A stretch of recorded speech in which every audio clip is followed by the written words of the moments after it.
radio más escuchada de Internet.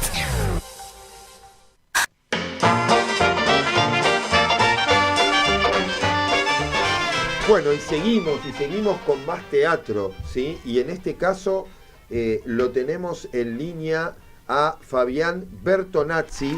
Vamos a aplaudir, vamos a aplaudir. Está dirigiendo, la verdad, un clásico, ¿sí? Como es Juegos a la hora de la siesta. Un clásico de clásico, por favor, del teatro. Hola Fabián, ¿cómo estás? Bienvenido a Los Acomodadores. Quique, Alejandro, Mariela, estamos con vos. Buenas tardes, es un placer estar con ustedes. Bueno, contanos un poquito, estás con Gonzalo Urtis Berea, nada más ni nada menos. Nada más ni nada menos. Nada más ni nada menos. Son responsables de la puesta en escena y la dirección de Juegos a la hora de la siesta, que vamos a decir que se están presentando, ya, chivo completo desde el principio, que se están presentando en Espacio Callejón, Humahuaca 3759, los días jueves a las 20:30. ¿Es así? Exactamente. Espacio Callejón, que es el teatro del grandísimo Javier Dolte, Claro. que nos abrió la puerta, con mucha calidez, recibió la obra con mucho cariño. De hecho, él conocía la obra en su versión original cuando se estrenó en el 76. Sí, en esta época. Estaba Víctor Laplace, ¿no? En el elenco, si no. ¿Cómo? Estaba Víctor Laplace, creo, en el elenco. No, en este elenco estaba Gonzalo Urtis Berea, Gerardo Romano, Boioli, Gerardo. Ahí está. Sí. Virginia Lombardo. Sí. Ahora, una obra en donde fue prohibida por la dictadura militar, y bueno, y en este caso, contanos un poquito, y para todo el público que nos está escuchando, ¿de qué trata Juegos a la hora de la siesta? Bueno, Juegos a la hora de la siesta es una obra bellísima que escribió Roma Mayeu, como dijiste recién, en el año 74-75 la escribió, se estrenó en el 76 y la prohibieron en el 78. Esta fue la obra que provocó que Roma tuviera que exiliarse primero en Francia y después en España. Pero esta obra se convirtió en un clásico de nuestro teatro. Y bueno, esta historia es la historia de 7 chicos, 7 nenes, entre los 5 y los 7 años, que lo que hacen es reflejar lo que pasa en la sociedad en todo su contexto. O sea, todo lo que habla y todo lo que atraviesa la sociedad en su contexto. Dicho de la voz de cada nene y cada nena. Claro. En el medio aparece un personaje que es un poco más grande que los chicos, que es un adolescente tirando adulto, que es Julito, que es un personaje con retraso madurativo, que es un poco el nexo entre los nenes, donde empiezan a aflorar diferentes cosas a la hora de tratar y a la hora de vincularse con una persona con esta dificultad. Más allá de que entre ellos mismos tienen su propia forma de hablar entre ellos, de jugar entre ellos, de pelearse entre ellos y marcar y determinar bien qué es lo que los atraviesa a ellos desde su casa hacia el exterior y hacia sus padres. Claudio, vos hiciste la adaptación, además de la obra. ¿Con qué cosas te encontraste a la hora de decidir esto lo dejo, esto lo tengo que reformular? Mira, la adaptación se basó más que nada en hacer el juego un poco más dinámico para los chicos, porque no es lo mismo. Los actores que tenemos son chicos jóvenes, con experiencia, pero son jóvenes para que den el rol de los nenes. Pero la idea era salir del juego de los 70 y pico y traerlos ayornados a unos juegos más actuales. Y hacemos pasajes desde esa época a la actualidad, cosa que la intención era de que no importara qué generación, sino que la historia te atravesara igual. Claro. Tanto por una cosa o por la otra, vos te sintieras atravesado igual.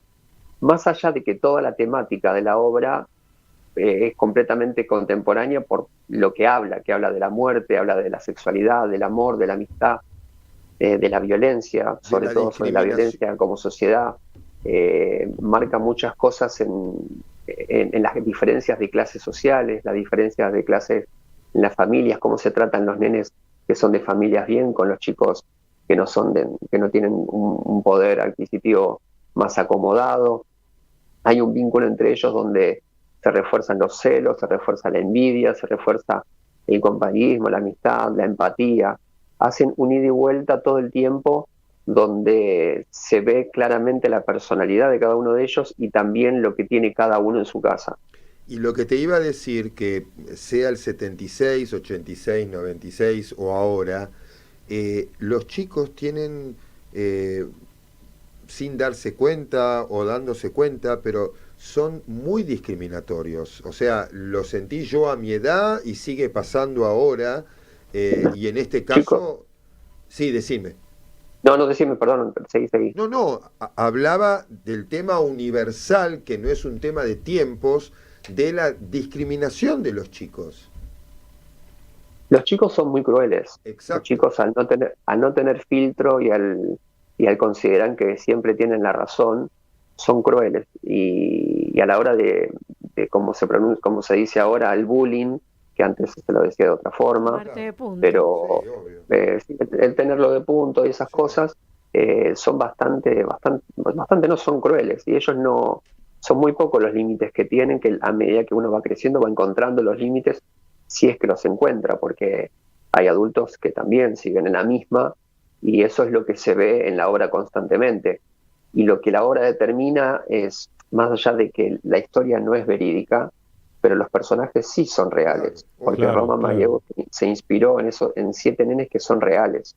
Bueno, ella los veía en el patio de su casa jugar junto con sus hijos. Claro. Freud decía que los niños son pequeños perversos polimorfos, con lo cual daba una definición muy concreta, es verdad, porque no hay inhibiciones, y hay una serie de cuestiones que hacen que los chicos se auto incluso discriminen por el bullying, que como vos decís, hoy se le puso un nombre, pero que siempre toda la vida existió. Yo te quería preguntar, ¿cómo, y también sumándome a la pregunta de Mariela, esto fue escrito por como vos dijiste muy bien, Roma Mayeu, que era polaca, que vino a los 10 años y se radicó en Santa Fe, digo, para el público que no la conoce demasiado, y fue escrita o fue puesta en el teatro en un momento de dictadura militar, ¿no?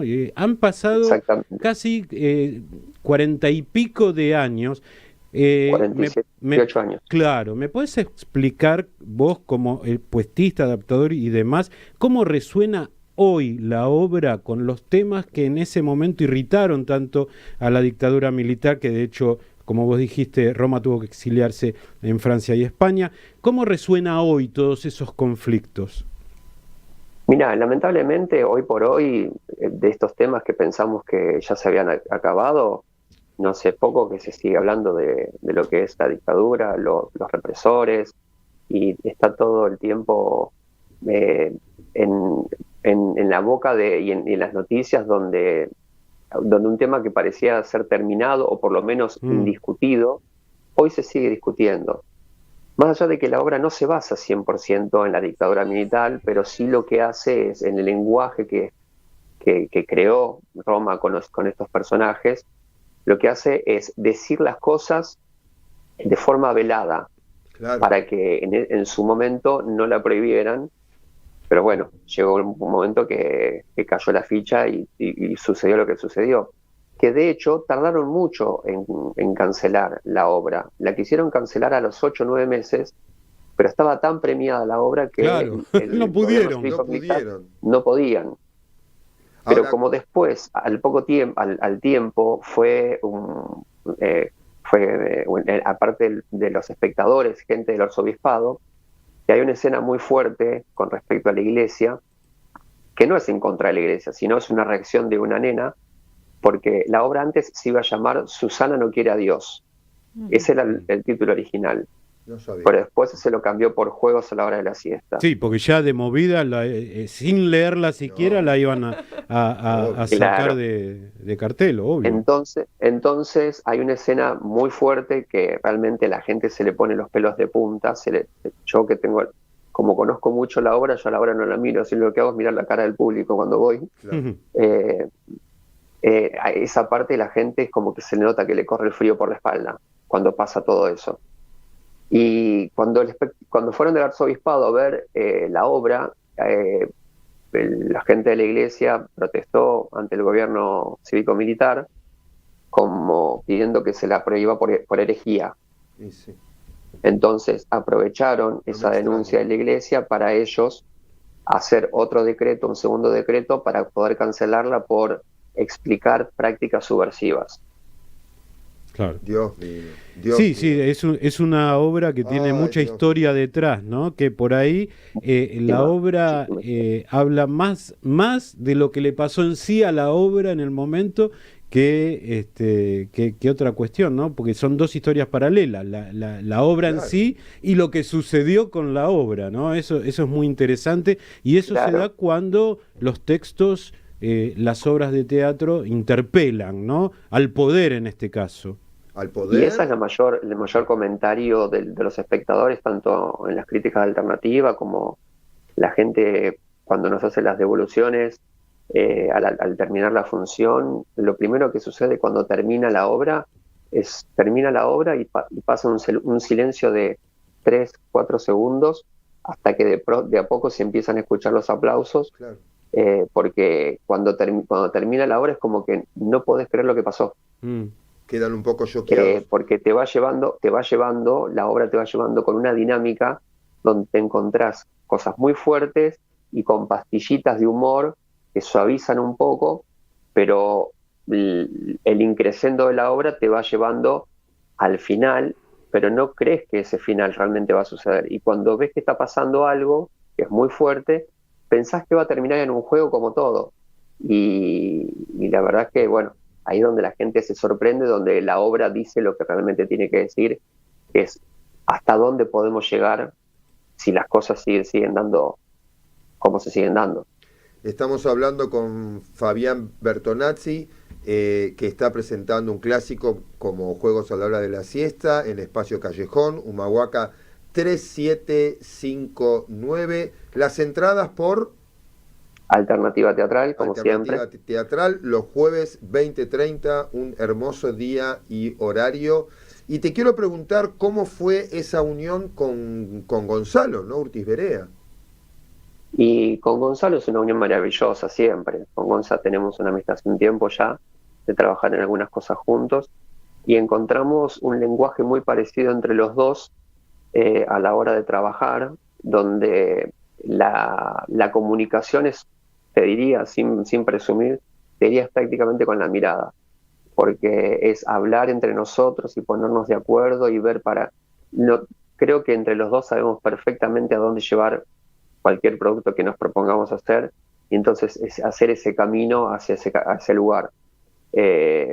Tenemos criterios muy parecidos a la hora de elegir la apuesta, de elegir a los personajes, a los actores, a las actrices, y a la hora de armar y de construir y desarmar una obra para poder trabajarla y después volverla a armar. Yo encontré un amigo con Gonza y un compañero de trabajo donde uno aprende muchísimo por la amplia experiencia que él tiene, Sí. pero a su vez también la generosidad de Mucho trabajar talento. y de apoyar cualquier idea que él considera que puede ser viable para subir y darle volumen al proyecto. Ujú. Bueno, invitamos entonces a toda la gente a ver Juegos a la hora de la siesta. Le mandamos un beso a Adriana Schlender de la prensa Exacto. de la obra. Y bueno, Fabián, sabemos que el teatro para vos es sanador y para todo el Sí. mundo. Así que te mandamos un beso y un abrazo ¿Te puedo- muy, muy fuerte. ¿Te puedo pedir 2 cositas si no te molestan? Por supuesto. Me gustaría nombrar algo que tuvimos la oportunidad de trabajar en los ensayos, y cada personaje tiene, los chicos Sí. que te los nombro rapidito, que son Emiliano Imperioso, Cecilia Blanco, Ana Paula Félice, Agustín Sosa, Jerónimo Gómez Roca, Evelyn Herbert, Iván Domnanovich y Nicolás Espinosa, que cada uno tiene su elemento para desarrollar la obra, y conseguimos, uno de los personajes tiene que llevar un casco de soldado, y tuvimos el honor de que Héctor Pujol, un excombatiente de Malvinas, nos cedió su casco, que lo acompañó en las islas, para poder hacer la obra. Entonces el personaje de Andrés tiene un casco real de soldado para poder desarrollar el personaje. Y eso es un misticismo que le da al personaje. Qué lindo gesto. Muy, muy fuerte. Muy lindo gesto. Una generosidad hermosa. Bueno, Fabián, te queremos agradecer muchísimo y bueno, a ver este clásico en el Espacio Callejón. Muchas gracias y este aplauso. Muy bien, gracias. muy bien. Muchísimas gracias a ustedes.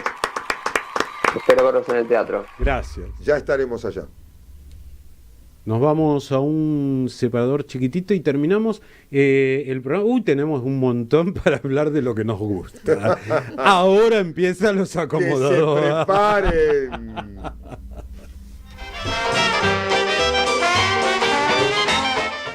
Escuchanos, miranos, sentinos. Las 24 horas estamos en línea con vos. Radio Sónica, la radio más escuchada de Internet. En Radio Sónica tenemos mucho para decir. Y vos mucho para escuchar.